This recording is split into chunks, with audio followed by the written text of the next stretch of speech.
My name is Susan Boyle. Okay, Susan, where are you from? I am from Blackburn near Bathgate, West Lothian. It's a big town.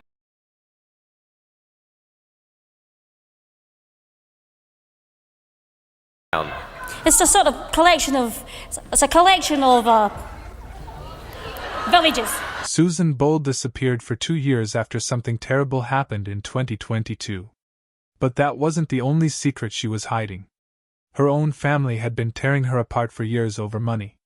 One brother even made threats that left Susan sick with worry. She gave away $1.8 million to relatives, but it only made things worse. Now at 64, Susan has finally returned with a shocking confession about what really happened during those dark years. Susan Boyle's life began on April 1, 1961 at Bangor Village Hospital in West Lothian, Scotland. She was the 9th and youngest child of a working-class family. Her mother, Bridget, was 47 when she gave birth, a risky age for pregnancy, especially at that time. Doctors warned that having the baby could endanger both mother and child. But Bridget, a devout Catholic, refused to consider ending the pregnancy. The Boyles lived in a small home in Blackburn, and Susan's birth added more pressure to a family already struggling to make ends meet. From the start, Susan felt like the odd one out, setting the stage for many of the difficulties she would face. Susan's first moments were marked by crisis. Her mother suffered from preeclampsia during birth. This caused Susan to be briefly deprived of oxygen. Doctors told her parents she had mild brain damage from the birth. This label followed her for years. At school, she was called a slow learner. She struggled to keep up. Teachers didn't know how to support her. Peers mocked her, and Susan felt like she didn't belong. The idea that she was damaged haunted her for most of her life. Home wasn't a safe place either. Her father Patrick had fought in World War II. The war left him with deep scars. He returned home angry and unstable. The Boyle household, already tight and poor, became filled with fear. Susan often became the target of her father's violent outbursts. She endured both physical and emotional pain. Even so, Susan later said she loved her father, believing he fought demons he couldn't control. But the damage shaped how she saw herself and how hard it was for her to trust others. School offered no escape. Susan was bullied daily. Her epilepsy caused fainting spells that classmates found funny. They gave her cruel names like Susie Simple and Touchy. Teachers didn't help. Instead, they hit her with a belt. Sometimes almost every day. Susan felt small, forgotten, and hurt. Yet, despite everything, this difficult childhood helped her build an inner strength no one saw coming. For almost 50 years, Susan lived with a painful misunderstanding. Everyone believed she had brain damage from birth. Teachers, friends, and family treated her as if she were less capable. In 2012, at age 51, Susan saw a specialist. The truth shocked her. She had Asperger's syndrome, a form of autism, and her IQ was above average. The old label had been wrong. This new understanding finally made sense of her struggles. It gave her relief and pride. Susan could finally see herself clearly without shame. When Susan was 25, she fell in love for the first time, but her father stepped in and destroyed it. Without telling Susan, Patrick ended the relationship. He answered the phone one day and told the man she didn't want to speak to him. Soon after, the man had a child with someone else. Susan's heart broke. She never forgot that pain. It changed the way she saw love and trust forever. While her 8 siblings moved on and built their lives, Susan stayed behind. She became the caregiver for her aging parents. After her father died in the 1990s, she devoted herself to her mother until Bridget passed away at 91. Susan's world became small. She rarely saw friends. She gave up her own dreams to care for her family. While her brothers and sisters built careers and families, Susan felt trapped. In 1995, she took a brave step and auditioned for the TV show My Kind of People. Susan had sung in local pubs and choirs, but this was her first chance at national fame. The nerves were too much. She shook so badly she could barely sing. She didn't make it on TV. The rejection crushed her, but she kept singing at home and in local spots, holding on to her dream. In 1999, Susan recorded Cry Me a River for a charity CD. Only 1,000 copies were made. The local paper praised her voice, calling her performance heartbreaking, but almost no one heard it outside West Lothian. The world would not discover her gift until 10 years later. That same year, Susan spent all her savings to make a professional demo tape. She recorded Cry Me a River and Killing Me Softly with his song. She mailed the tapes to record labels and TV stations across the UK. No one replied. The tapes disappeared without a trace. Susan felt crushed. It seemed like no one wanted to hear her. In 2000, Susan Boyle's world fell apart. Her beloved sister Kathleen died suddenly, and everything changed. Kathleen had always been Susan's biggest supporter. Her death hit so hard that it shattered Susan's dreams. Up until then, Susan had been singing at local venues and church events in her small town of Blackburn. She had hopes of making it in music. But when Kathleen was gone, Susan stopped. She couldn't bear to sing. For 2 years, she didn't perform, didn't take lessons, didn't even go near anything that reminded her of music. The sadness was so deep that she locked herself away. The silence in her life matched the emptiness in her heart. Kathleen had always pushed Susan to share her gift. And now that voice was gone, both the voice of her sister and the one inside Susan herself. When 2002 came, Susan slowly found her way back to singing. But by then, her world had shifted. Her focus turned to her mother, Bridget. Bridget was in her late 80s and frail. She needed Susan's care every day. So Susan stayed in the small council house where she had grown up and built her life around her mother. She cooked, she cleaned, she watched over Bridget. And Bridget in return kept Susan's dreams alive with words of encouragement. She would remind Susan, "You have a gift and you must use it." The two shared everything. Their bond was strong, but it kept Susan's world small. Her mother's faith in her was the one thing that kept hope flickering. Even as Susan's own ambitions faded into the background, then came another heartbreak. In October 2007, Bridget died at the age of 91. For Susan, it was like the world ended all over again. Bridget had been her anchor, her rock, and now that rock was gone. Susan fell into deep grief. She stopped singing. She hardly left the house. For almost 2 years, she lived in silence and sorrow. Friends and neighbors grew worried. Susan seemed to have lost the will to do anything. The dream she once held on to so tightly seemed to vanish with her mother's passing. The house that had once been filled with music was now filled with nothing but quiet and loss. During this time, Susan became a recluse. The little house in Blackburn became her whole world. Curtains stayed closed. Neighbors rarely saw her. Days would go by without Susan speaking to another person. She only had her cat, Pebbles, for company most of the time. She didn't go to church. She didn't attend events. She even stopped caring about how she looked. The home that had once been a place of love became a place of mourning. It stayed that way until late 2008 when something inside Susan began to stir. Susan had made a promise to her mother before she died. And in 2008 she decided to keep it. She would audition for Britain's Got Talent. She was 47. She was unemployed. She had never performed outside of her community. But none of that mattered. She was determined to honor her mother's wish. So, she filled out the form and went to Glasgow for the audition. It was scary. She doubted herself, but she went. She later said, "I wanted to prove to myself and to everyone else that I could do it." That promise, that single act of bravery changed everything. It was the start of one of the most incredible stories in show business. When Susan Boyle walked onto the stage at the Clyde Auditorium in Glasgow on April 11, 2009, no one took her seriously.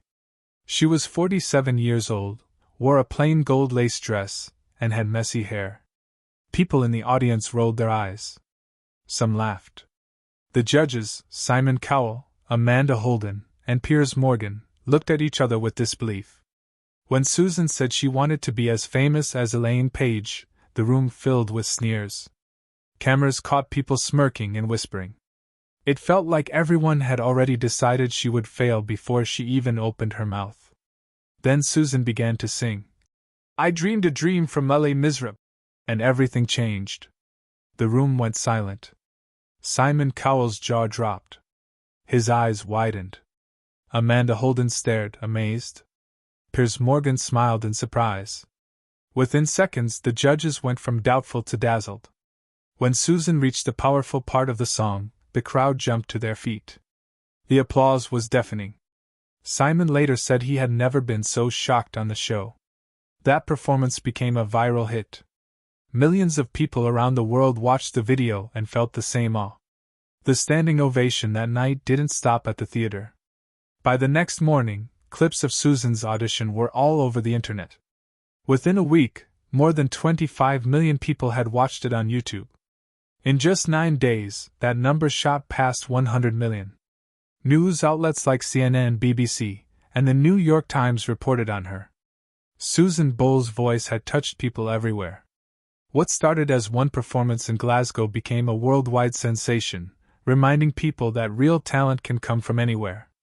After the song ended, Amanda Holden spoke words that echoed across the globe. She said, I honestly think that we were all being very cynical, and I think that's the biggest wake-up call ever. People repeated that quote again and again. It made everyone think about how easily they judge others. Amanda's words became part of Susan's story, a reminder that talent has no age, no look, no limit. The audition became a symbol of breaking down shallow standards in show business. Susan's life changed overnight. Celebrities like Demi Moore and Ashton Kutcher tweeted about her. By April 13, 2009, she was the #1 trending topic on Twitter. Her video was being viewed at a rate of 1.5 million times per hour. She appeared on news shows and was invited to the Oprah Winfrey Show. Reporters from more than 50 countries wanted to interview her. Even her church in Blackburn, Scotland became a tourist spot. People from as far away as Japan came to see where she used to sing. In just a few days, Susan went from unknown to global superstar. Susan returned for the semi-finals on May 24, 2009. This time she sang Memory, from Cats. The pressure was huge. She was the last to perform that night, which made the wait even harder. But when she started singing, the magic was there again.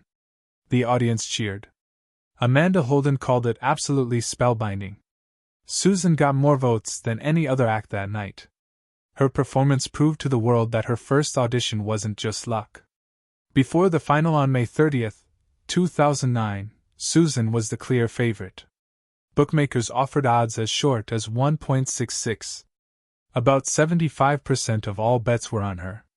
Her audition had been viewed nearly 200 million times by then. In Blackburn, pubs and community centers held watch parties. The demand was so high that the show was streamed live online for the first time. Everyone believed Susan would win. But when the final votes were counted, the results stunned the nation. Out of over 17.3 million viewers watching, only 20.2% voted for Susan. The street dance group Diversity won with 24.9%. The shock was felt across the world. Even in places like Azerbaijan, people were talking about it. Susan, ever gracious, congratulated Diversity on live TV. She said, "The best people won. They're very entertaining. Lads, I wish you all the best." But many viewers were left in disbelief. Right after the show, rumors spread that Susan was upset backstage. Some reports said she ran down the hall shouting, "I hate this show. I hate it." Others claimed she threw water on a floor manager. Crew members were said to be shocked. Some people close to Susan said the reports were exaggerated, but the story showed how much pressure she was under and how hard sudden fame can be. On June 1, 2009, the UK woke up to shocking news. Susan Boyle, the 48-year-old Scottish singer who had won hearts on Britain's Got Talent, had been rushed to the Priory Clinic in London. This wasn't just any clinic. It was the place where celebrities and even royalty went when they needed help. Just the night before, 19.3 million people had watched as Susan lost the BGT final to Diversity. That loss hit her hard. She broke down in tears, shouted, "I hate the show!" at producers and threw a glass at hotel staff before fainting. Paramedics arrived and took her to the Priory, saying she was suffering from exhaustion and an emotional breakdown. By then, Susan's fame was massive. Her audition had already been seen more than 220 million times on YouTube, making it the fifth most watched video in the platform's history. Even Prime Minister Gordon Brown wished her a speedy recovery.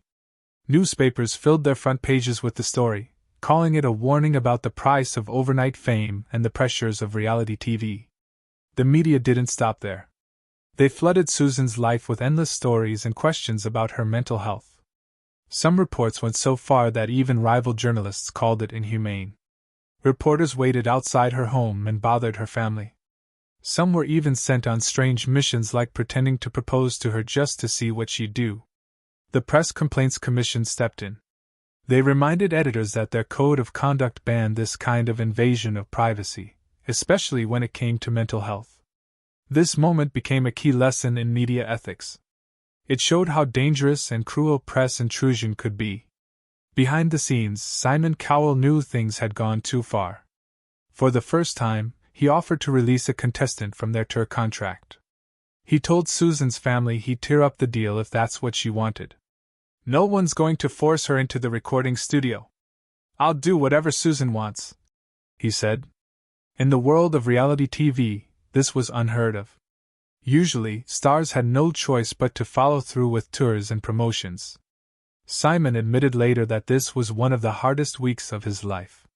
He took the blame and said, "I'm the first to hold my hands up and admit I've made mistakes."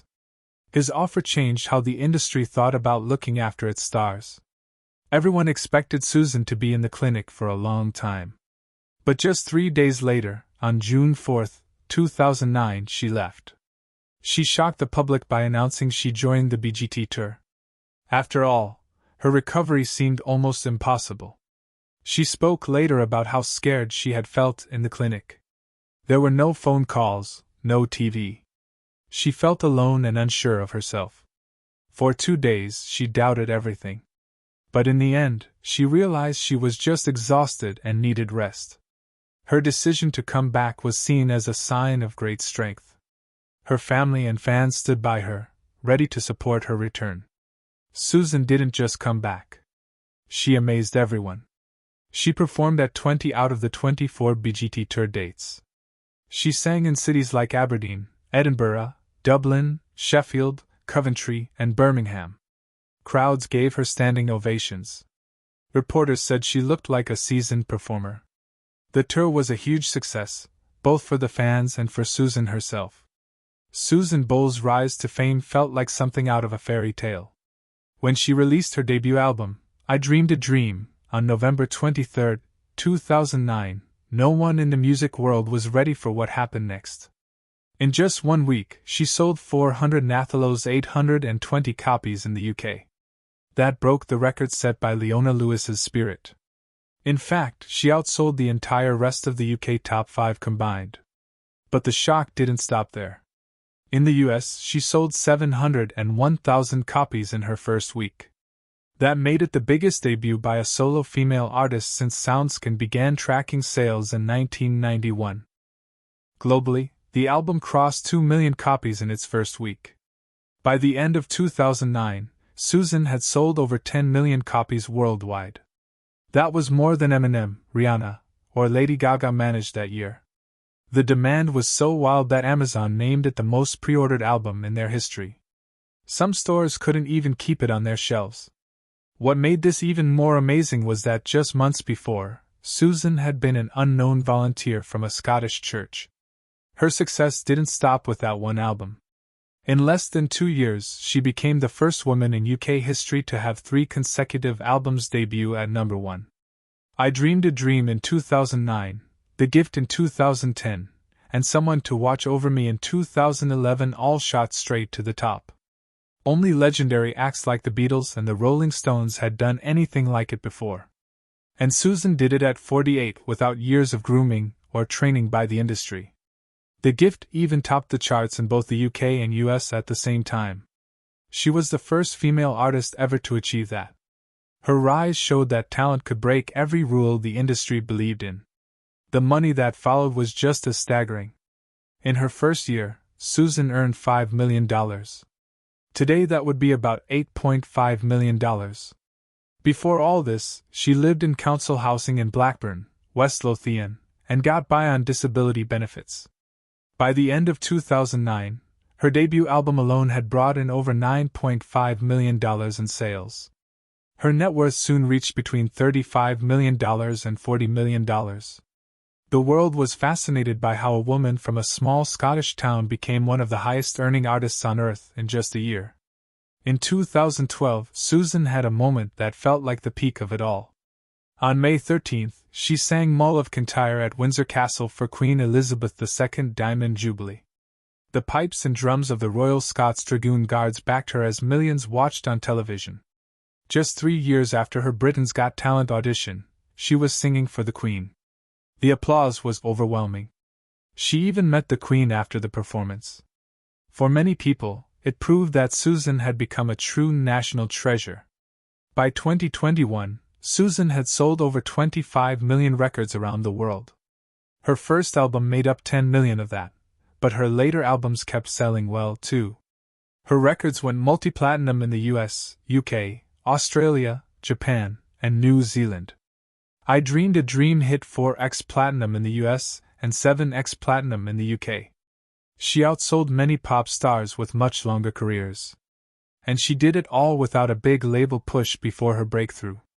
But behind the scenes, Susan's sudden fortune tore her family apart. In June 2010, her relatives tried to hold a meeting to clear the air about the money she had given them. Not everyone showed up.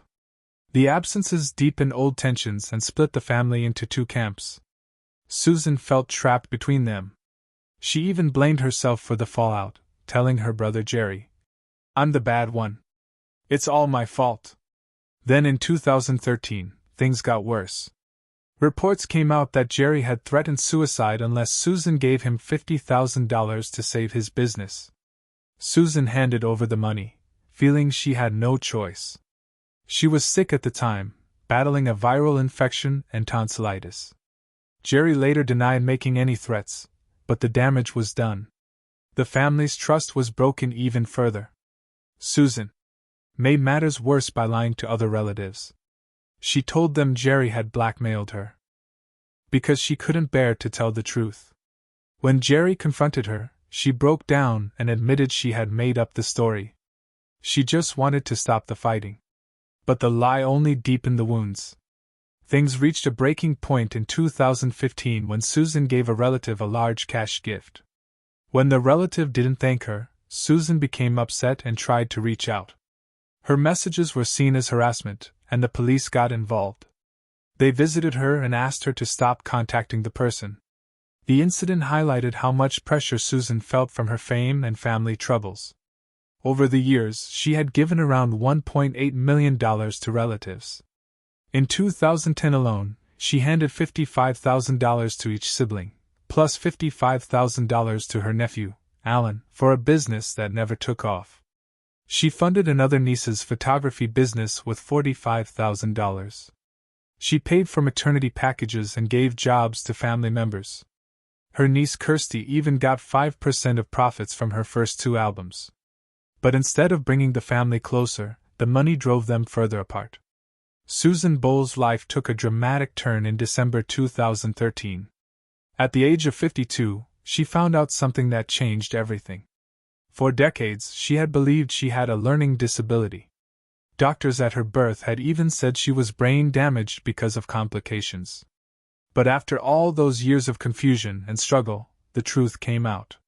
She had Asperger's syndrome. The diagnosis explained why she had always found social situations so hard. Growing up in a working-class family in Scotland, she had faced bullying and felt out of place. Now she finally understood why. She felt relief. Even better, she learned that her IQ was actually above average, not what people had told her. This new knowledge helped her see herself clearly for the first time. It gave her strength to speak out for others who faced the same hidden challenges. For Boyle, the diagnosis was late, but it changed her life forever. Just a year before, in 2012, another health shock had hit. Susan was at the top of her fame when doctors told her she had type 2 diabetes.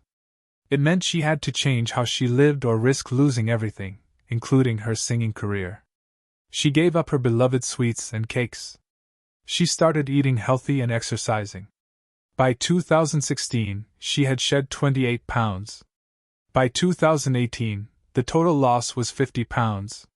When CO-19 came, the danger felt even closer. Doctors warned her not to take chances. A simple infection could be deadly. So, she isolated strictly, protecting herself. Every day since that diagnosis, she has had to stay careful, watching her diet, managing her health, and still finding the strength to share her music with the world. In 2014, something beautiful happened. For the first time in her life, at age 53, Susan found romance. During a U.S. tour, she met a doctor in Florida. He wasn't a fan. He just recognized her and started a chat. They had lunch the next day. Susan said he was a perfect gentleman. He paid for lunch and gave her a sweet kiss on the cheek. That simple date meant so much to her.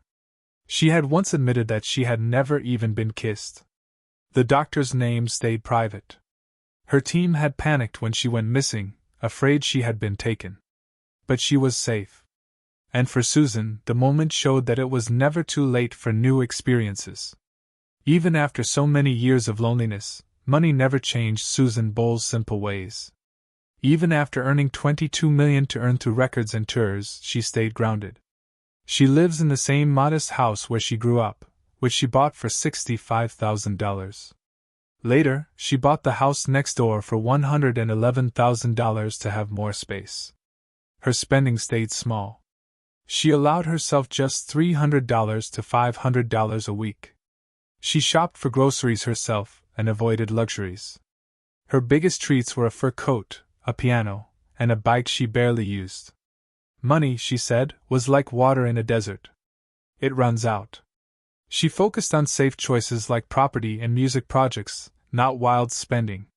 This kept her secure and close to her roots. In April 2022, tragedy struck. Susan had a stroke. It almost stole her voice and left her weak and struggling to speak. For over a year, she fought to recover. It was a battle, but she was determined. She dreamed of singing again. And on June 4, 2023, she made it back. On the stage of Britain's Got Talent, she sang I Dreamed a Dream. The crowd stood, many crying. Simon Cowell called it the most moving performance he had seen. Susan had done what seemed impossible. She proved that strength and hope can bring you back from the darkest places. Her recovery wasn't quick. For almost 3 years, Susan worked harder than ever. Daily speech therapy, hours of practice, exercises to retrain her voice. Coaches who had helped opera and Broadway stars taught her. She had to rebuild muscle strength on her left side. She wrote about her journey, noting each win. The day she held a note for 10 seconds, the day she sang a full verse. By early 2025, after over 1,000 hours of work, she got back 90% of her voice. Doctors called it a miracle. Then, on her 64th birthday in April 2025, Susan returned to social media. After 2 years of silence, she posted a simple message. I'm back. Definitely back. Thank you for waiting. New music, new dreams, new beginnings.